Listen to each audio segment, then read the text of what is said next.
Well, a sense of deja vu is washing over Melbourne today as the city re-enters lockdown yet again. Businesses have been forced to shut up shop, unsure if they'll even survive the next 6 weeks ahead. I'm going to go out there. Dan should have just put his hand up yesterday.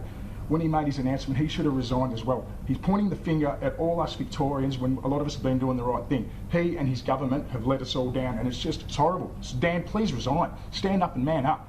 Enough's enough. It's horrible. Joining me now, the Victorian Opposition Leader, Liberal MP Michael O'Brien from Melbourne. I'll start there, Michael O'Brien. Should the Premier resign? Should ministers resign? Well, Peter, there's no doubt we are back in lockdown because of mistakes that were made by the government. That's just a simple statement of fact.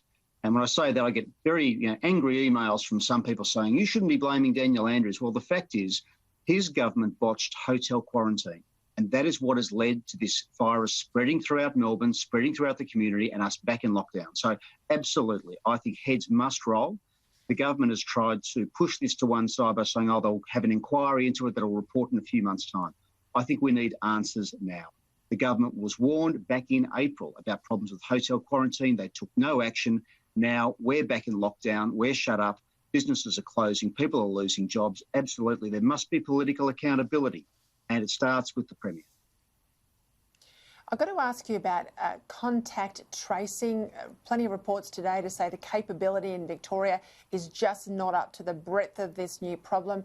I spoke just then to Greg Hunt, the Federal Minister, who says and repeats what the Prime Minister said today. He repeated it twice on the show tonight.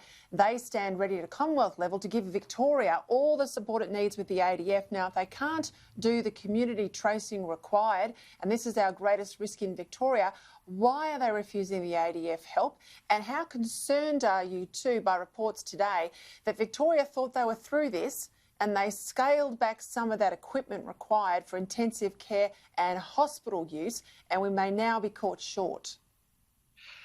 Well, Peter, look, when it comes to contract tracing, if you can't trace, you can't contain the virus. And it's just as simple as that. Greg Hunt made the point, the standard is every case, every day. Now, when Victoria had 5, 10, even 20 cases a day, we had the contract tracing team to follow that up.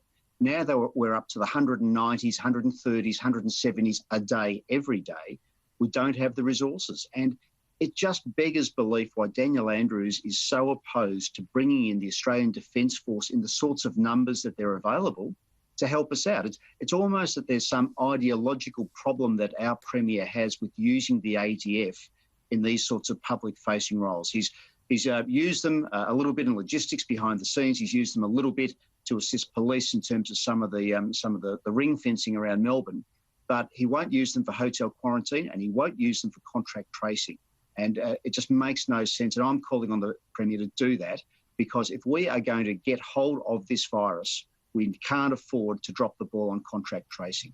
On your question about hospital facilities, the whole purpose of flattening the curve, when we all started talking about that, was to give us enough time, to buy us time to gear up hospitals so that they could have the intensive care beds and the things that they need to deal with outbreaks. Now, if Daniel Andrews has had the time, but then he hasn't used that opportunity to gear up our hospitals, he thought he'd beaten it, then that is, I'm sad to say, that is an absolute dereliction of duty. We cannot have a situation where sick Victorians can't get access to the equipment they need because the Premier thought he'd beaten this virus. All right, a couple of quick questions before we go. The Premier has denied a parliamentary inquiry. The Parliament in Victoria is not sitting. We know going into this pandemic, not far into it, there were secret changes to the way in which Cabinet's organised, basically giving him a gang of 8 ministers to run the show without the normal scrutiny you'd see. He says he needs an inquiry to fix all the problems with quarantine. It won't report for a number of months, yet he's going to restart quarantining without the inquiry to tell him what went wrong in the first place.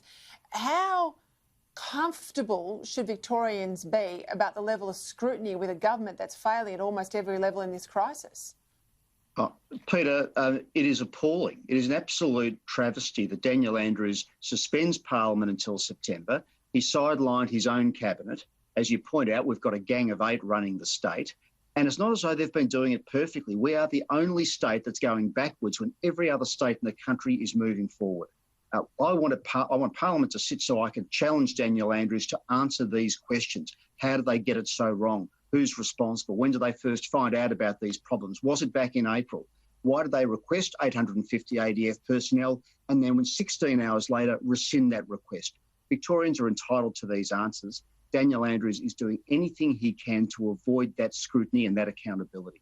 We are not going to give up. If we can't get Parliament to sit, we'll keep pushing questions. As much as that's uncomfortable for some people, we're going to keep pushing this because Victorians deserve answers.